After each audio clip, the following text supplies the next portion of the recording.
Welcome, and thank you for volunteering at your local food pantry.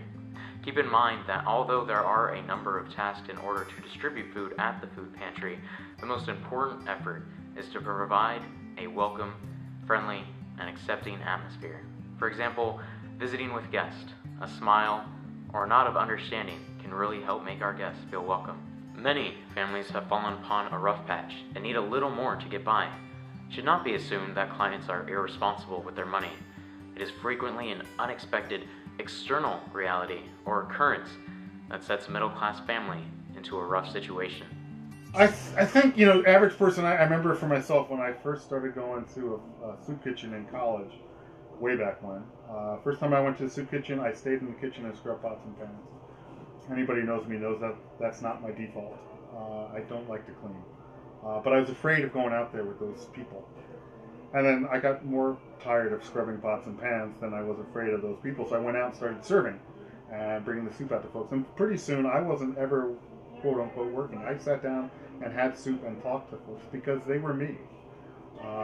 They were me without the opportunities or supports I'd had. And I think that's true if you come to our summer meal sites, you come to our after school programs, you come to our food bank, you're going to see folks who could be you without the supports. If you lost your job, if you had a mental illness, if you had a medical bill and didn't have insurance. That's how folks wind up on our doorstep. In our work with other volunteers and food pantry guests, we would like to treat everyone with unconditional positive regard. What does that phrase mean to you? Well, to me, unconditional positive regard means treating everyone the same way no matter what. That's what unconditional means. We want to make sure that we treat everyone with the same kind of positive interaction no matter what they look like. Yeah, it's like we would treat everyone like family, friends, or professional colleagues, and it also means we do not show any judgment. Right, because if we judge the food pantry guests, then that would be conditional regard, and that's the kind of thing that we want to avoid. Right. We also want to be aware of body language and facial expressions. Right, because one thing a lot of people don't realize is how important body language and facial expressions are, especially in a professional setting. You don't want to close yourself off to someone by crossing your arms or slouching, because that's not very welcoming. It's important to keep an open posture so everybody can feel comfortable. Right, so we should smile and make eye contact so that we can be engaging and welcoming. And we also want to make sure that we assume the best of each food pantry guest and treat them with kindness and sensitivity. Oh hey, did you get those forms filed that I asked you to? Oh, definitely. Okay. Hey, didn't you just get back from vacation? Yeah. How was it? It was great. The flight was really long, but tell the me meals about it. were fantastic. Oh, can you fill this out for me, please? Well, I'm glad you had a good vacation. Sometimes they can be such a hassle. Oh, I know.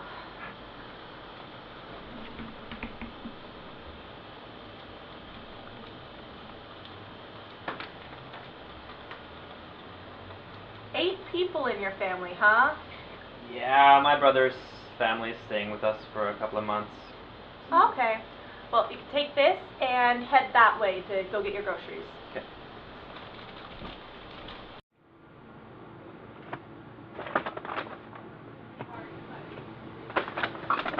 Here, let me help you take these bags to your car. Sure.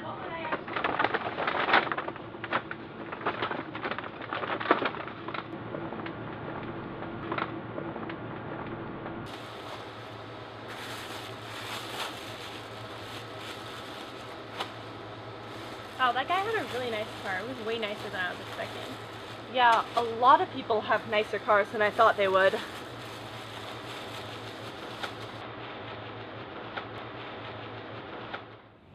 How could we improve interaction between volunteers and food pantry guests to show compassion, respect, and sensitivity? When I entered the food pantry, the volunteers could have made eye contact and welcomed me right away, and like maybe asked me how I'm doing. Right. We could think about the type of service we like to get when we're greeted at a store or an office, and then provide that type of customer service for our guests. And instead of questioning them, we should just assume the best and accept the information that is self-declared that they provide for us. Our programs do not verify income or other information provided, so we must trust that they're being honest. And commenting on the car was really inappropriate because we don't know the background story for the guest. When a volunteer has a judgmental tone or a skeptical facial expression, it can negatively impact our guests and make them feel unwelcome. In general, we don't know the background of each person or their whole story, so we must assume the best and then show unconditional positive regard for everyone. The one question we'll get asked sometimes, how do you know people are hungry? How do you know that they're not just scamming you? Well, maybe somebody is. But I figure if you're going to wait in line in the sunshine or the rain to go through our shelves, and we try to make it as client-friendly as possible where people can shop off the shelves and do things, but it's still a food bank. They're still coming through, and there's still a student attached to that. I trust that people have a need. So the first thing is to walk a mile in somebody else's shoes. Don't come ready to solve the problem. Come ready to get to know some people. Our work in volunteer service is crucial to creating a welcoming environment for our guests and providing them with the best service possible. Here are some things we can do to create great interactions with our guests. Make an effort to be conscious and aware of your verbal, physical, and facial expressions. These expressions can be taken the wrong way or could have a damaging effect on the people we serve. We want to make eye contact, provide a genuine smile, and use body language that does not close ourselves off or make people feel unwelcomed or disrespected. Keep an open mind. Refrain from judging a client based on appearances, their financial or family situation, and the hardships they may be experiencing.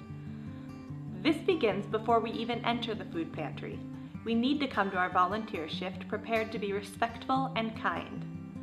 We should be aware of the difficulties that our guests may be experiencing and learn more about economic realities and unemployment in our community. Treat clients the same way that you want to be treated, with respect, dignity, and compassion. Doing all of these things will help maintain a non-biased, helpful, and supportive environment for people in need and for our fellow volunteers.